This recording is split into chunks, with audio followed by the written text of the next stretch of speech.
Welcome to the Forum for Candidates in the 2024 general election for Andover Mayor. The forum is being recorded by QCTV for multiple showings. Thank you, QTCV. Editing is only authorized for official media reporting excerpts. Edited clips of candidates' forums may not be used for partisan political purposes. Meet the Candidate Forums are held without a live audience, and voters' questions were submitted online for the candidates. I'm Susan Witt, the forum moderator and member of League of Women Voters, Anoka, Blaine, Coon Rapids area, the sponsor of this forum. I live in Blaine, so I can't vote for any of these candidates. The League of Women Voters does not support or oppose any political parties or candidates for office. I'm sure these candidates care very much who you vote for, but the League does not. The League does hope that each of you will vote. The goal of this forum is to help citizens become informed voters. The candidates for Andover Mayor are Jamie Barthel and John Hedges. All candidates for this race were invited to participate in the forum. All candidates agreed to participate. Welcome to Andover Mayor candidates Jamie Barthel and John Hedges. In lieu of opening statements, we will begin with 2 questions, which were provided to the candidates in advance. This will be followed by questions from the public, which were submitted in advance. Candidates will rotate answering first. We will end with closing statements from each candidate. In the first 2 questions, the answers are limited to 90 seconds.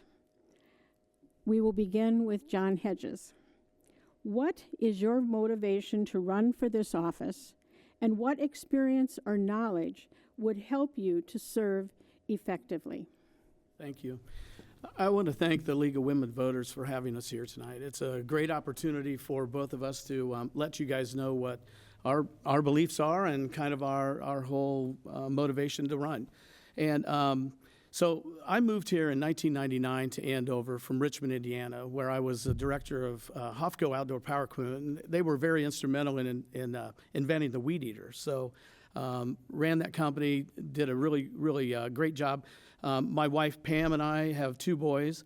We've been married 43 years, and our oldest son Alex and then our youngest son Chase. Alex is married to Katie, and we have 2 incredible grandchildren that go to the Andover Elementary School, Hudson and Lily. You know, one of the reasons why I'm motivated to run, and my opponent's a great guy, but July 16th of 2019, there was a vote to, my whole idea is that we weren't transparent to the citizens of Andover. The vote was 4-1. We had at the community center, a second edition that was done. There was it won't go away, and I think that's primarily why I want to do this. My son is a law enforcement officer. I'm also trying to make sure that there's a real good light shed on law enforcement and all the first responders. Thank you. Thank you. Jamie, I will repeat the question. What is your motivation to run for this office, and what experience or knowledge would help you to serve effectively? Yeah, well, like my counterpart said here, I want to thank the League of Women Voters for hosting this. I always think this is an extremely important forum for everyone to get a chance to know what we stand for. I also want to thank everyone who's watching this during the election season for taking time out and learning more about the both of us. Like I said, my name is Jamie Barthel, and I'm currently on the City Council. I'm in year 6. I got reelected in 2022. I'm currently the Vice Mayor of Andover for the past 3 years. I've also been the QCTV Board Chair for about 3.5 years, and I am a board member of the Andover Fire Relief Board. And so have really served the city of Andover for the past 6 years. The reason I'm running is our city is in a huge transitional period right now. Our mayor decided not to rerun, to pursue other options. 2 council members decided not to rerun, so that leaves 2 of us on the council. Along with this, our city administrator recently was promoted to now be the county administrator. So we are losing 3 people on our council and having a new city administrator. I'm running to give experienced leadership during this hard time that we're facing. I want to be involved to help make sure we hire the best city administrator we can to fill the shoes of our previous one. And I also want to make sure our council continues to follow the priorities that we've set over the last 6 years. Thank you. The second question for opening is, what are your goals for Andover's future? And we will begin with Jamie Barthel. Sure, I have a lot of goals, but since I only have 90 seconds, I'm going to try to make these really quick. First and foremost, my biggest goal is to hire a phenomenal city manager. Our previous city manager served for almost 20 years, and I think really helped lead a culture of caring in our city, and I want to make sure we replace that person. Next is we have about over 80 miles of roads that need to be fixed. We've come up with a plan on how to fix them, and I want to make sure that is set. After that's done, my next big goal is to make sure every year we're taking care of about 7 miles of roads. If we take care of 7 miles of roads every year, we never will have a 80-mile fix again. It'll be set every year, and we know be able to scroll through our roads.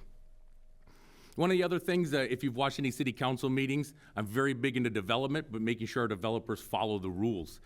I want to make sure the new developments that come into Andover are following our codes, are what the residents want, and is what we have set out over the last 40 years of how we want our city to look. With that, I'm a huge supporter of our Andover Fire Department. Like I said, I sit on the relief board.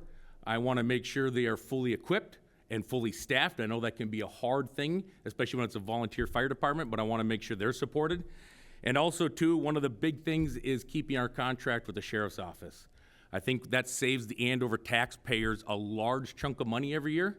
And I think by having the county in our city, it allows our residents to get the full benefit. Thank you.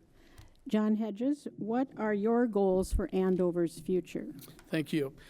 So a friend of mine asked me, he said, what do you expect to happen, when you're done? What is your legacy? And, for me, it's, I want to work with the council. I want to work with City Hall. I want to work with our citizens. And I also think that focus groups are needed right now because, we do have a master plan for the city and it goes on and it's reviewed quite a bit. But sometimes I wonder if we really do know what Andover wants to be. So I do think a focus group and various focus groups would be good. I want, the community center is one of the greatest things in our city. There is no doubt about it. What's done is done. Let's make it so that it's a very popular place for everybody in town. And I want it to be for everybody, not just a select few. We need to stabilize taxes. I don't care how rich or poor you are, it's very difficult, to continue to have a tax burden. And I think that when it's all said and done and I pass the gavel to the next mayor, I want to make sure that my expectations have been surpassed. I want to make sure that the town is thriving and it's a very good position for them. My opponent talked about roads, and I totally agree. And, we're getting ready to be taxed 13% next year. And, again, I asked the question, will that go away?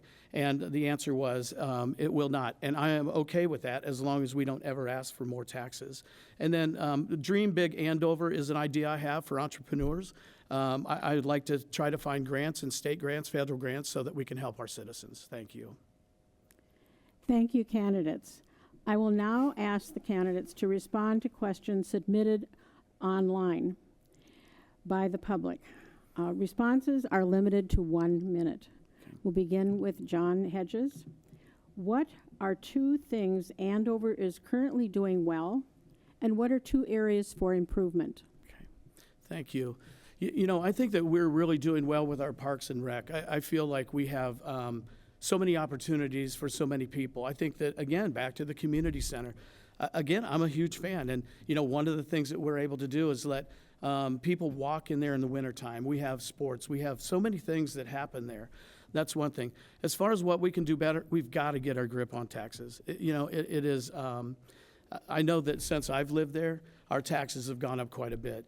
And the other thing is the roads. I really think that, I don't want to have discussions about the road after this next increase.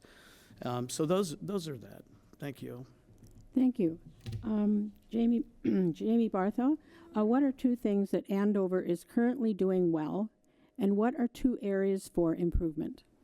Yeah, I'll say the two of the areas that we're doing really well is we're actually the 5th lowest tax city in Anoka County currently, 5th or 6th. And what that has to do with is that has a lot to do with how our city is run. There's not a lot of fluff. There's not extra people in there. Our city workers really go above and beyond with what they have. We use equipment a long time. It is not, every 5 years we need something new. We use it for a long time. And so our city is run very well. The other thing I'll say is a huge asset of ours is the community center. And it's not just the sports and the activities, but you go to the community center on a weekday during the school year, and there are hundreds of kids from the middle school that walk over, and they have nowhere to go at home. They go and they might be home alone. They go there and they spend time with their friends and their comrades, and they play games and hang out. Two things quickly because of my time. Commercial areas is very much lacking in Andover. We need more commercial areas, and unfortunately something just developed that was commercial. And the other part is then having those commercial businesses. Thank you. The second question is, how would you go about seeking input from the community, and how would you use that input in setting policies and direction for Andover? We'll begin with Jamie Bartell. Sure. I have to say I'm pretty proud, and I hope you asked the people who have reached out to me. But anybody who's ever emailed me, I've responded. Anybody who's ever asked to say, hey, can I have a cup of coffee? I've responded. My opponent here has brought up the community center a couple times, and I know that was contentious at the time. Everyone who wasn't in favor of it, I sat down with them. We met for coffee, we met for lunch, and we talked. Because to me, it's about resident input. And I love it when residents call me, and it's funny when they call you, they're usually shocked that you answer because they think it's just a phone number that goes to voicemail, and then I'll answer and they kind of take a step or two. But to me, I love that. I love the interaction of the emails, the phone calls. I want to meet for coffee. I want to learn all the aspects of the residents. So for me, that's important when I make a decision. Thank you. John Hedges, how would you go about seeking input from the community, and how would you use that input in setting policies and directions for Andover? Thank you. That's a great question, and I mentioned earlier that I really believe in focus groups. I think that we need to get people together that do love this community, like both my opponent and I do. I also think that we're in a more modern age, so social media is another way. Podcast, and I believe that if we can have podcasts and have some of the community leaders on, I think that the people will be more informed. Also. The people are at the top of our organizational chart, so I think that they're our bosses. And I think that if we don't listen to our bosses, I think we have real issues. So my hope would be that we would be able to, get fresh ideas from fresh ways, podcast, focus groups, and social media. Thank you. Thank you. The third question is, as a mayor, how would you work with and utilize the views and recommendations of your city commissions? And we'll begin with John Hedges. So can you repeat the question again, please? As a mayor, how would you work with and utilize the views and recommendations of our city commissions? I feel like that's somewhat like we just had there almost, because so the last question, we'll get the input from the people, and then I think that we have to take it to the public forums, and we have to do that. And then whatever seems to come out of that, I think that we try to make it policy if it makes sense. And if it doesn't make sense, we find a great way of telling them, I'm sorry that, this isn't what's the best for our community today. But I think that we really need to listen to the people, and I think that they can be the guiding light for where we're heading in Andover. Thank you. Thank you. Jamie Jamie Bartho, as mayor, how would you work with and utilize the views and recommendations of our city commissions? It's a phenomenal question. I am a huge supporter of our commissions, and I find it a priority that I'm there for the interviews when we interview these commissioners. Our commissioners and our commission spend countless hours for $40 in pay. I I can probably count on a hand how many times I voted against what our commissions have recommended, because they're the ones that are spending the 3-4 hours in these meetings, talking with residents, dealing with residents' concerns, talking with maybe a developer or somebody. And I very highly base my vote in my decision-making on what they come up with. Because these are individuals who are giving up so much of their life to help out Andover. And so whether it's planning and zoning, whether it's Park or Recs, our open space has come up with a phenomenal idea on how to do some tree preservation in Andover that I'm hoping that we can implement in the next few years. Thank you. The next question is, how would you balance the demands of the position of mayor with your personal and professional commitments? And we'll start with Jamie Barthel. That's a good question. I can honestly say that I will give it the same attention I've given it for the last 6 years. Whether it's a resident email, whether it's a resident phone call, whether it is a call from the city administrator at 10:30 at night because something has happened. To me, the city business is very important. This is a city I chose to raise my family in. And for me, this is a priority. This is something that I want to make sure I'm there when I need to be to help make those decisions to continue our city moving on. I will give it the time and the attention that it needs, just like I have for the past 6 years, and that will not ever end. That will continue. Thank you. John Hedges, how would you balance the demands of the position of mayor with your personal and professional commitments? Oh, I love this question. I'm retiring this year, so I love the question. And I had an opportunity to go off into paradise and relax and enjoy the life of retirement. I've worked hard to get to this point. I've made people a lot of money. But then I figured, you know, I have a son that's a law enforcement officer. He's a public servant. And I thought, I think that I can be a great public servant as well. And I feel like this is my way to give back to Andover. So as far as time goes, I'm going to have a lot of time. I'm going to spend it with citizens. I'm going to spend it with the businesses in town, because I do believe that, you know, we need to thank our local businesses for being there. They could have located anywhere they wanted to, but they've chosen Andover. So I'm really looking forward to not only the life of retirement, but doing it as mayor of Andover. Thank you. Thank you. The next question is a long one, but the answer probably won't be nearly as long. QCTV provides community news and information, live sports coverage, live government meetings with closed captioning, religious programming, community event shows, business highlights, and election programming like this candidate forum. Cable TV franchising and related fees to the use of the public right-of-way by cable providers such as Comcast have a 50-year history in Minnesota, assuring digital equity, full build-out, service standards, and dedicated funding for public programming. Last legislative session, the Equity Access to Broadband Act was introduced to provide for the same goals for broadband digital equity. As an opt-in by cities wanting to franchise broadband providers, would you support this legislation and the work done by QCTV? And we will begin with John Hedges. Yeah, I mean, I don't have the same expertise as my opponent does with QCTV, but I do like the idea of, you know, local television, because one of the hardest thing I think is that we are able to get attention on some of the big guys, and I think that's really difficult.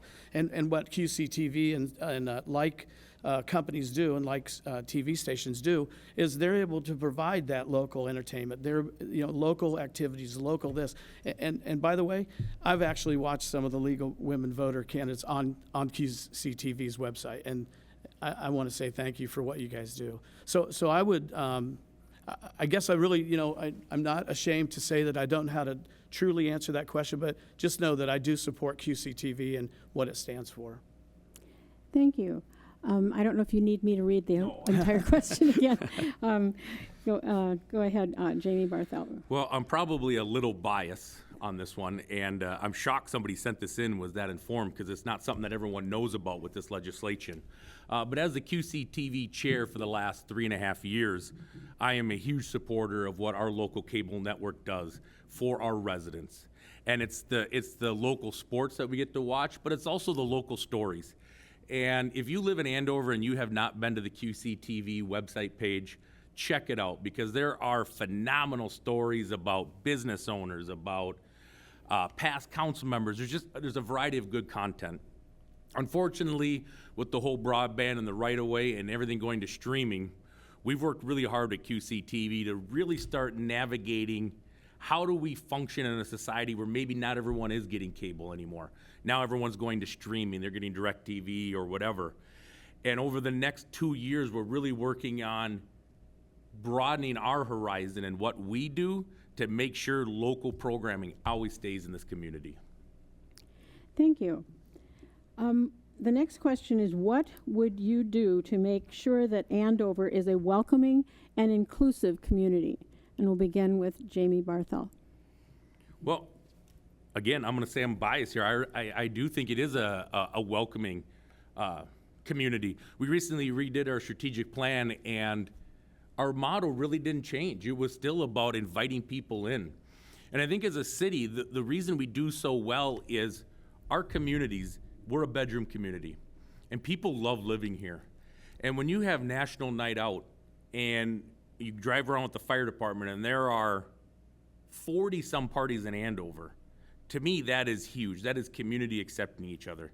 We also need to continue to accept our businesses and help promote them. We really need to find more commercial locations. There are some that I have identified that I wished would have stayed commercial, but we need to welcome those businesses as well. Thank you. John Hedges, what would you do to make Andover a welcoming and inclusive community? Oh, gosh, I like the question as well, because I'm all about diversity.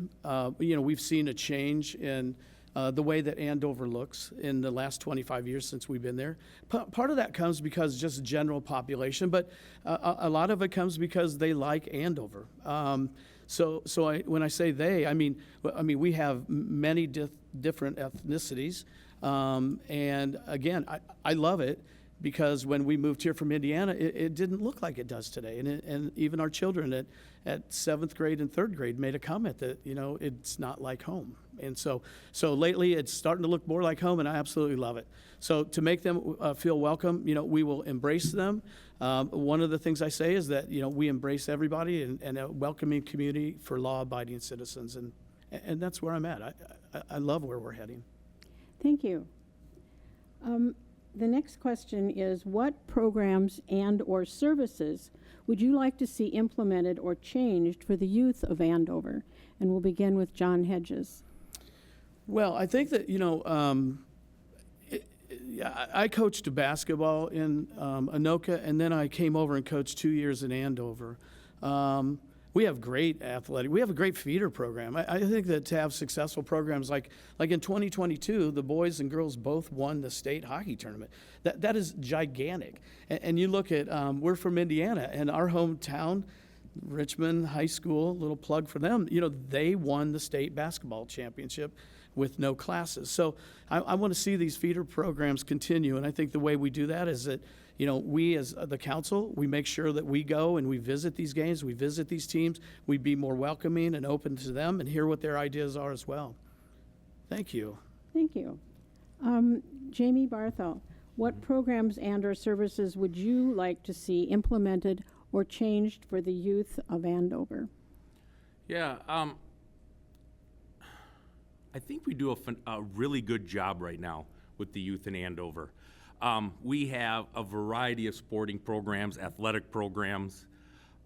We have a lot of extracurricular activities. The one thing I would like to see expanded, and it's something I mentioned before, is on an average day during the school year, we have hundreds of middle schoolers that walk from the middle school to the community center. And we have activities for them, and we have a variety of things they can do, but I would love to see that expanded.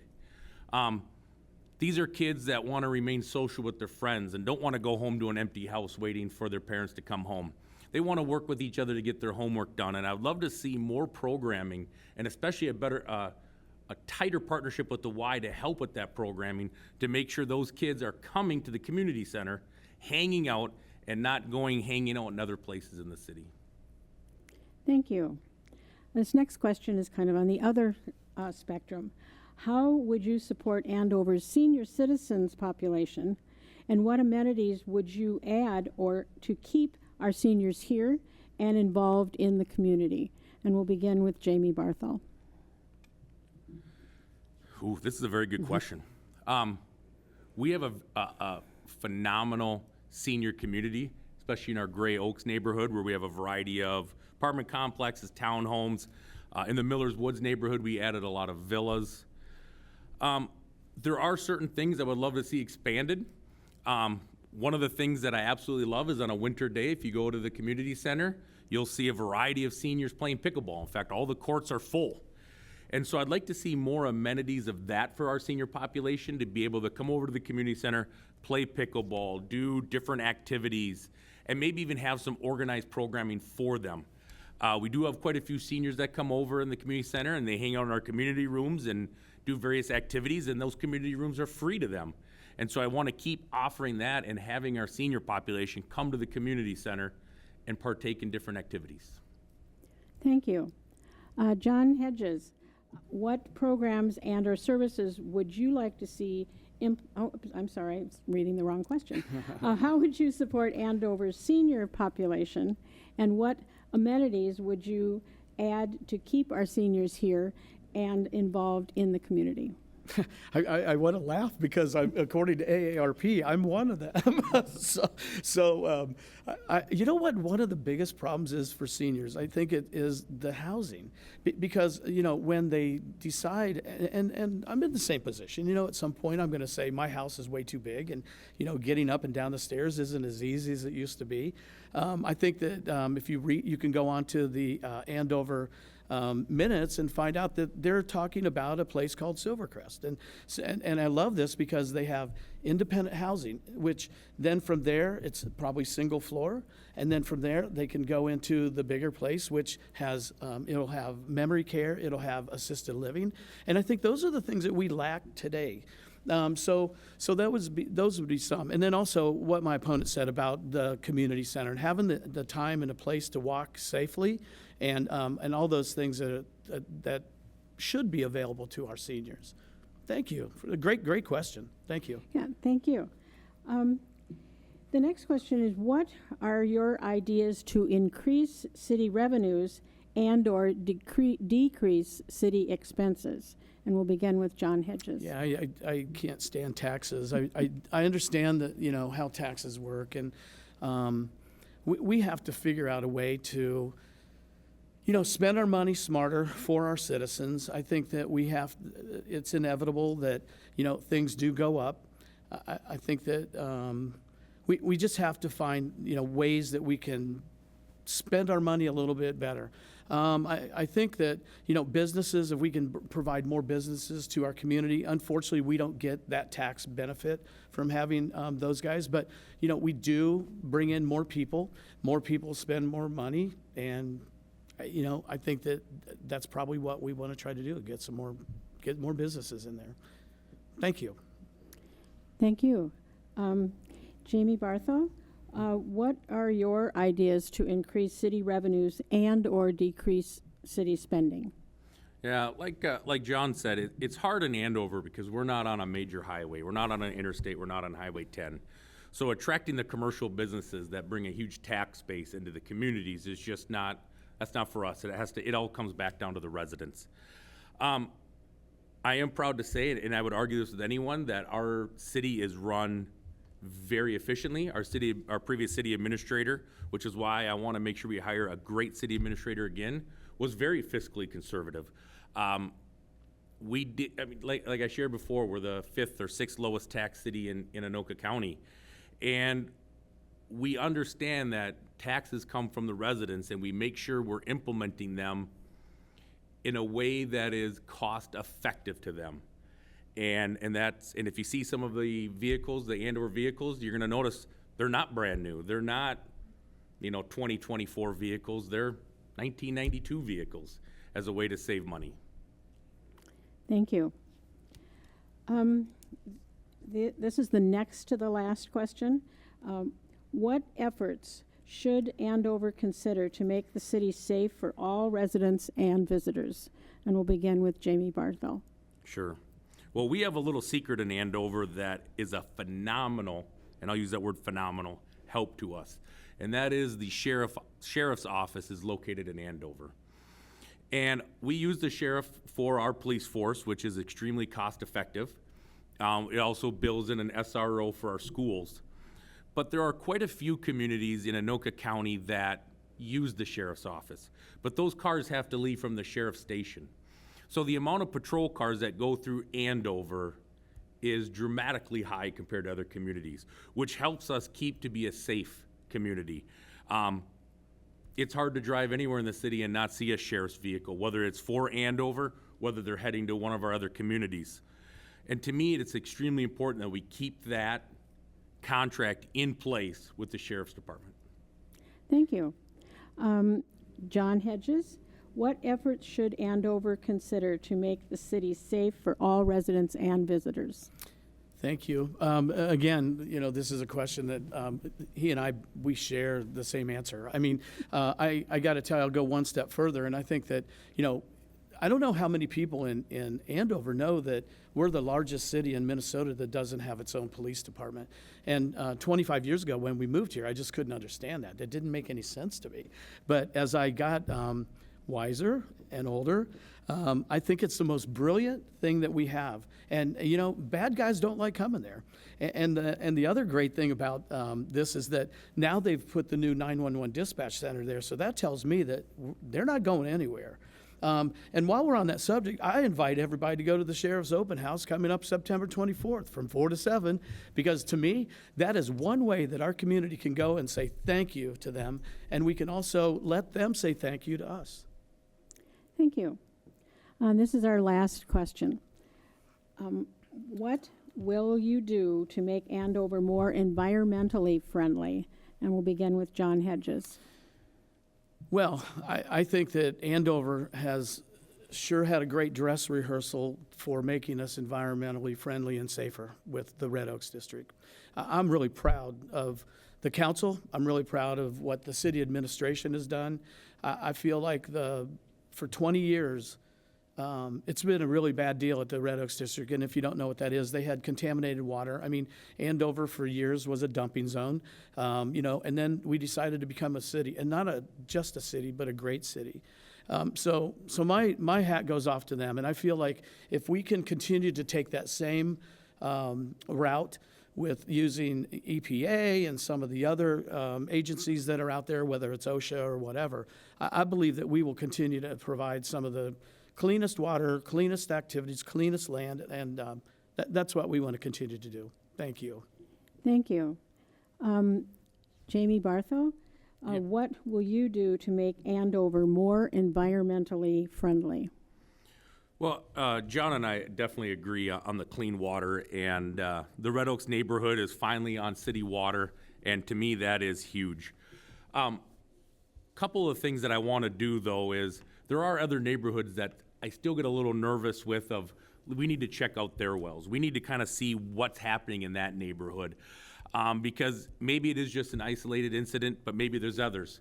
Andover was originally a very rural town, and we have people who live on city lots that have well water and septic. And I want to make sure those residents are also safe, and that those residents, if they are not safe, are getting the financial help needed from our state to help clean up those wells and get them on city water.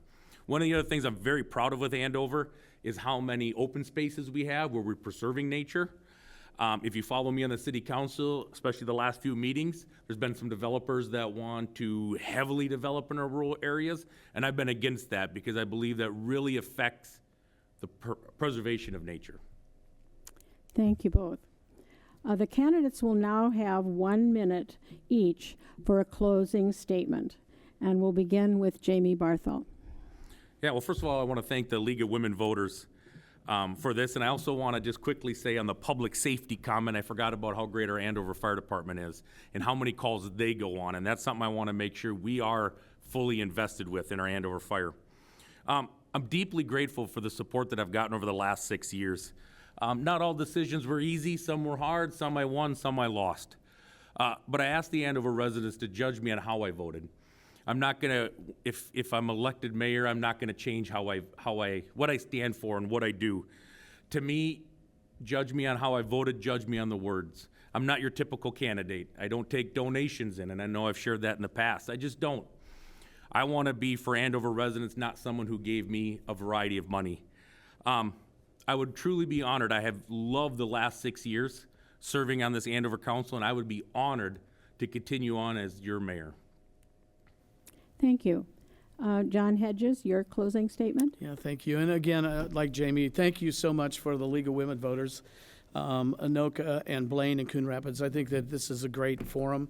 I'll tell you the good news about me. I don't have any government experience. And to me, that is probably one of the strongest things that I can tell you tonight, because I do have skills. I have negotiating skills. I have fiscal management skills. I've been involved in 2 transitions. So the transition of government with hopefully just 2 new city council members, and then a mayor, and then also the new city administrator, I can make that happen. I'm used to that. And I'll say, if you like both of us, vote for me, because I would love to work with Jamie. I think he and I together would be an absolutely great thing for Andover. He's going to be there for the next 2 years regardless.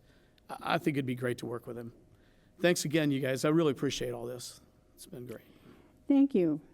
The League of Women Voters thanks the candidates for speaking to voters about issues and for running for Andover mayor. Thanks, viewers and those who submitted questions. Links to all forums are located on lwvabcmn.org. The general election is November 5th. Early voting starts September 20th. You can vote early at Andover City Hall or the Anoka County Elections Office. Please see the City of Andover website for additional information. You can register to vote, update your registrations, find information on voting options, and find your polling place online at mnvotes.org or the Minnesota Secretary of State website. You can also register and update your registration at the polling place on Election Day. If you're interested in League of Women Voters, visit our website at lwvabcmn.org. Women and men age 18 and older are welcome to join. Your vote is your voice. Make your vote heard by voting in the general election. Thank you.